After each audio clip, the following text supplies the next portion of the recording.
న్యాయం చేయకపోతే ఇంత పెద్ద మీటింగ్ పెడతాం, న్యాయం చేయడానికే కదా ఇక్కడికి వచ్చింది.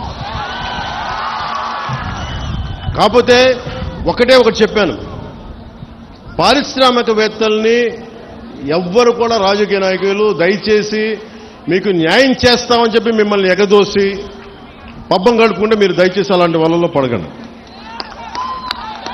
అది రైట్ అవ్వదు. మనం ఏమవుద్ది, పారిశ్రామికవేత్తలు బెదిరిస్తే మీకు పర్మనెంట్ సొల్యూషన్ రాదు.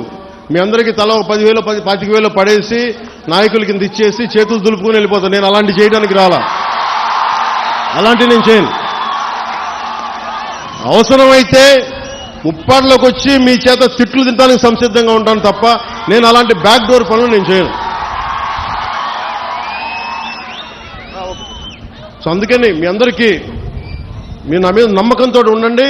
నేను మళ్ళీ 2 రోజుల తర్వాత 3 రోజుల తర్వాత కరెక్ట్గా నేను మళ్ళీ వచ్చి ఒకసారి పొల్యూషన్ నేను చూసి మీకు ప్రతి 10 రోజులకు ఒకసారి నేను మీరు ఒక కమిటీని ఏర్పాటు చేయండి. నేను అది అలాగే పరిశ్రమల్లో కూడా స్కిల్ డెవలప్మెంట్ గురించి ఒకటి మాట్లాడమని చెప్పాను.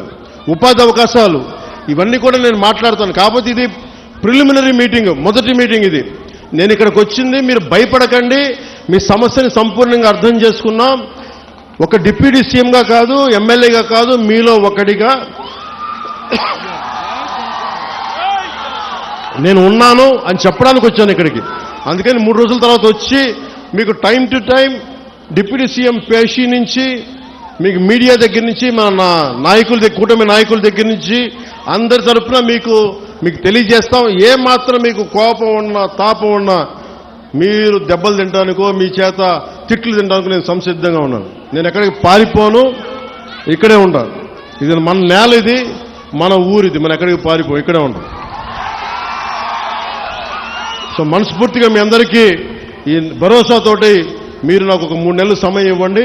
మళ్ళీ 10 రోజులు, ఇంకొక 2-3 రోజుల తర్వాత మళ్ళీ వచ్చి మొత్తం తిరుగుతాను తెలియజేసుకుంటూ సెలవు తీసుకున్నాను. జై జనసేన, జై హింద్.